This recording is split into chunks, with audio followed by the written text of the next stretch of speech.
네, 2019년 6월 19일 수요일 장마감 방송하도록 하겠습니다. 자, 오늘은 간단히 한 가지 얘기만 말씀드리고 마치려고 하는데요. 그동안에 제가 강조했고 반복해서 말씀드렸던 목요일을 확인을 하고 가자. 그렇죠? 왜 그랬죠? FOMC 회의가 이번에 모든 투자자들의 주목을 받고 있기 때문에 이 결과에 따라서 어떤 흐름들이 많이 바뀔 수 있고 출렁일 수 있다. 그 앞으로 또 G20 회의까지도 일정이 있기 때문에 변동성 구간이 생길 수 있다라는 관점에서 조금 매매를 좀 자제하고 가지고 있는 종목에 대해서만 좀 접근을 해보자. 좀 분석 좀 하고 대응을 할 거 대응하고. 그래서 신규로 접근하는 것을 최대한 자제하고 눌렀습니다. 그리고 굳이 또 이렇게 막 매도해가지고 현금화할 필요까지 또 없다.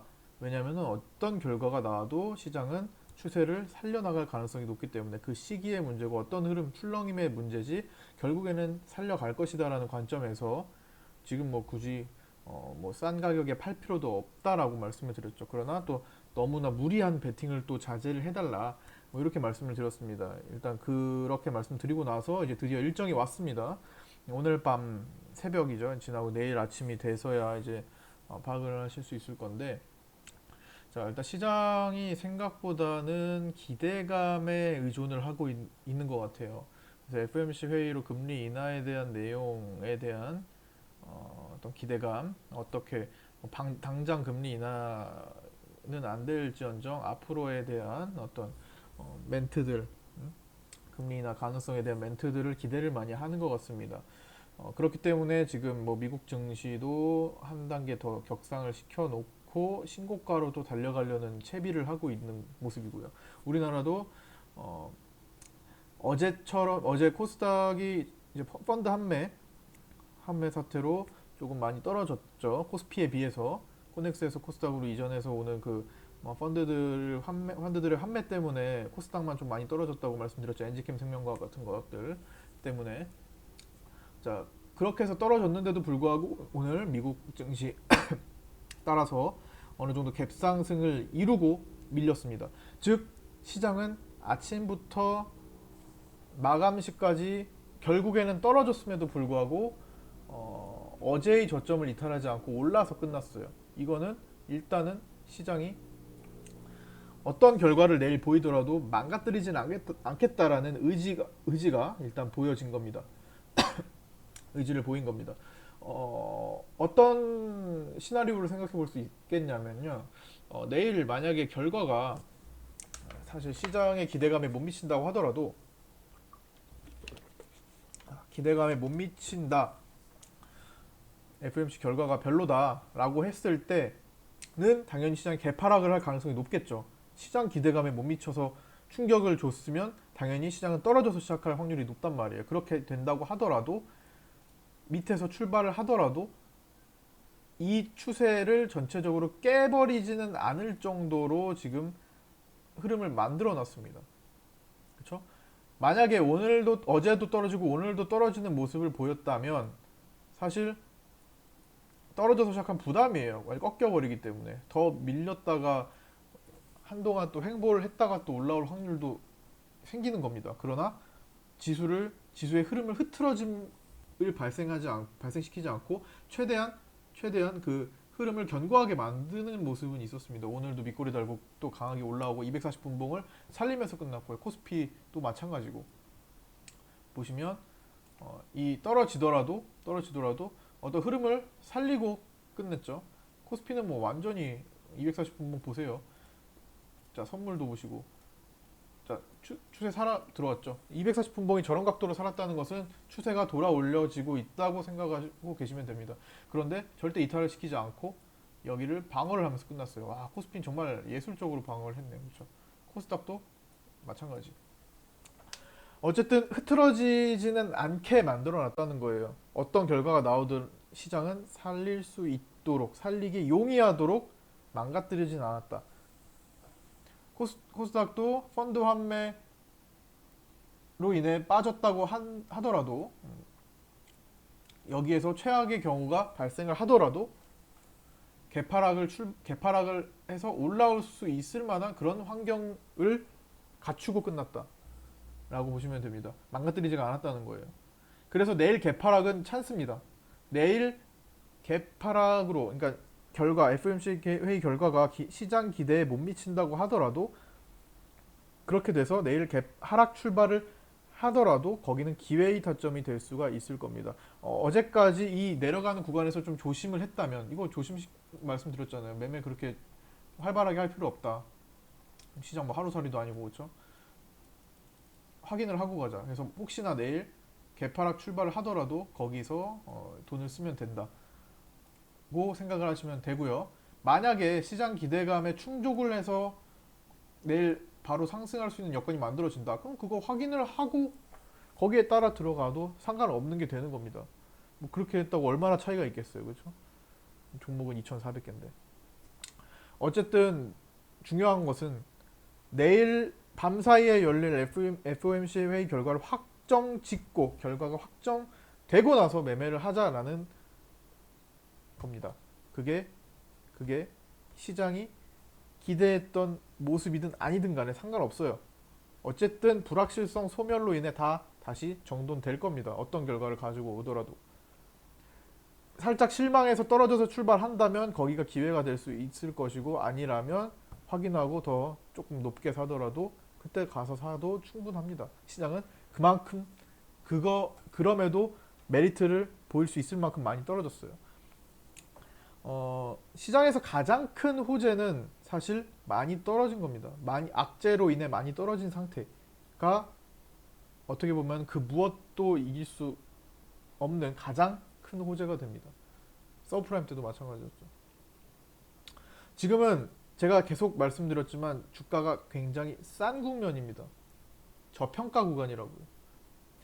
물론 지금은 조금 나아졌겠지만 5월 말경에 이제 시장 PBR이 장부가치 당장 청산해도 돈으로 바꿔준다. 모든 상장회사가 지금 당장 청산을 해서 가치만큼 돈으로 바꿔주겠다라는 것과 비교를 했을 때 주가가 얼마냐? 0.8배 이하로 떨어졌었어요. 거의 0.8배, 평균적으로 0.8배까지 갔다라고 하는 것은 그냥 엄청 싸다. 주가가 왜 이렇게 싸냐? 국가는 조금씩 성장해 가는데 주가는 거기에 못 미치고 있다. 그러니까 저가 메리트가 굉장히 있는 상황이다. 여기서 돈을 무조건 써야 된다. 있는 돈 없는 돈 다 써야 된다. 저 같으면은 장롱에서 놀고 있는 돈 여기다가 투입한다. 라고 말씀드렸죠. 놀고 있는 돈 있으면 저기다 써야 되는 거 아니에요? 너무 싸니까. 그렇기 때문에 아직도 그렇게 많이 올라오지 않은 국면이기 때문에 어떤 결과가 나오든 간에 결국에는 추세를 살릴 텐데, 그게 흐름이 빠르냐 느리냐의 정도의 차이가 있을 겁니다.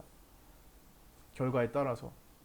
시장이 탄력을 바로 받느냐 아니면 천천히 눌려서 천천히 가느냐 차이가 있을 겁니다. 그거는 내일 확인하고 앞으로 대응을 해주시면 될 것 같아요. 그다음에 중요한 것은 이제 이런 구간들이 지나고 나면은 큰 시장이 열릴 텐데, 이제 그 기로에 서 있기 때문에 6월달에 이제 변곡점 라인에 서 있다고 보시면 되고요. 거기서 많은 결정을 좀 해주셔야 될 겁니다. 종목들도 좀 줄이고 압축하고 새로운 것들을 좀 바꾸고 하는 시기, 제가 말씀드렸죠. 6월달에 해주시는 게 좋다. 6월 말 마지막 주, 길어야 7월 초에 완료를 해주시는 게 좋을 겁니다. 그러고 이제 다음 대선판 준비까지 같이 시작을 하면 되고요. 천천히. 그렇기 때문에 일단은 여기까지 잘 매매를 참아 주셨다면은 그걸로서 되게 훌륭하다고 말씀을 드리고 싶고요. 내일 확인하고 적극적인 매매에 이제 가담을 해주시면 될 것 같아요. 다른 말씀은 오늘 특별하게 드릴 내용이 없습니다. 트렌드상 지금은 물량이 안 빠진 종목이 저가에 있다면 갑자기 돌아올리는 급상한가 종목들이 많아지고 있다는 것도 다시 한번 말씀드리고, 오늘의 링크 제네시스 같은 것들이 어떤 재료를 가지고 이렇게 갑자기 상한가가 들어오는 경우가 될 겁니다. 앞으로도 이런 것들은 계속 생겨날 거고요. 난데없이 갑자기 튀어나오는 종목들 많아질 겁니다. 플랜티넷도 주가 관리 하다가 됐고, 미래산업도 저 밑에 떨어져서 횡보하다가 거래 없이 횡보하다가 올라간 거고요. 이런 식으로 펼쳐지는 게 많을 겁니다.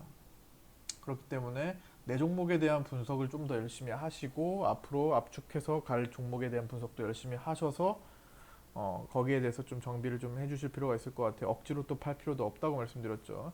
시간이 지나면 다 왜 제가 그런 말씀을 이 시기에 드렸는지 아시게 될 겁니다. 제가 10월달 마지막 주에서도 폭락장을 겪었던 마지막 주에서도 그런 말씀을 드렸던 거고 시장 그런 말씀을 드렸던 거고요. 여기서도 그리고 미국 증시가 최저치를 보였던 이때 당시에서도 이거 미국 증시 신고가 가는 흐름이다 라고 말씀드렸던 것. 어떤 비관론자들은 이때 시장이 완전히 미국 증시는 끝났다라고 표현을 많이 했었습니다. 이 당시에 이제 추세가 완전히 꺾여가지고 완전히 이제 대세 하락장으로 갈 것이다라고 보는 비관론자들이 굉장히 많았고 그게 다수의 의견이었어요. 그러나 소수의 의견은 다시 신고가 달린다라고 봤고 저도 거기에 동의를 해서 신고가로 달려갈 흐름이다. 이 상황에서 말씀을 드렸던 겁니다. 지나고 나면은 그때 그랬었지라고 그게 회상을 할 수 있겠지만 그 당시에는 사실 못 느껴요. 그렇죠? 그렇기 때문에 지금도 사실은 아직도 주가는 싼 국면, 우리나라 시장은 싼 국면에 있기 때문에 부담 크게 가지실 것 없이 매매를 하실 수 있는 환경이 펼쳐질 겁니다. 그러나 중간중간 굉장히 변수가 도사리고 있죠. 변수의 위험성이. 트럼프가 미국 대통령으로 있는 시기에는 그런 것들이 더 많이 생길 것이고 계속 공격적으로 하는 것들이 많기 때문에 어디로 튈지 모르는 그렇죠. 북한과의 관련도 마찬가지고요. 김정은과 그런데 어쨌든 재선을 한다고 공식적으로 공표한 이상 이 북한과의 관계 개선은 필수가 될 겁니다. 그리고 너무 또 강경하게 나오기도 어려워요.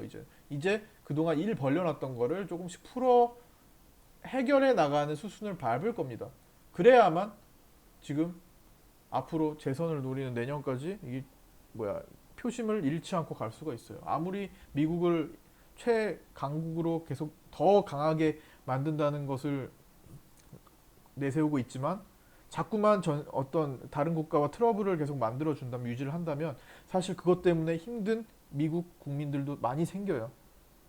그렇죠? 화웨이 쪽도 마찬가지로 화웨이 때문에 피해보는 미국 기업도 많이 있었잖아요. 그렇기 때문에 지금 벌려놓은 일을 다 해결을 하나씩 해나갈 거란 말이에요. 앞으로 선거가 있을 때까지. 그게 언젠데요? 내년 11월. 지금부터 1년 넘게. 1년 동안 계속 해결하는 관점으로 본다면 지금 그보다 더 긍정적인 게 어디 있어요? 악재는 다 노출됐는데 시장은 굉장히 불안감 극대화 시켜놨는데 그러고서 많이 떨어졌는데 여기에서 앞으로 해결될 일들만 하나씩 남았어. 이보다 더 좋은 상황이 있나요? 기회라고 봅니다. 그렇게 생각을 해주시고 그러나 마음은 천천히 왜냐하면 중간중간에 아직도 도사리고 있는 위험은 남아 있습니다. 리스크는 있는 상황에서 하나씩 해결해 나가니까 좀 천천히 장기적인 플랜을 갖고 하나하나씩 풀어 나가시면 좋을 것 같습니다. 자, 오늘은 여기까지 마치도록 하겠습니다. 수고 많으셨고요. 내일 FOMC 결과를 보고 거기에 알맞는 대응을 해드리도록 하겠습니다. 자, 고생하셨습니다.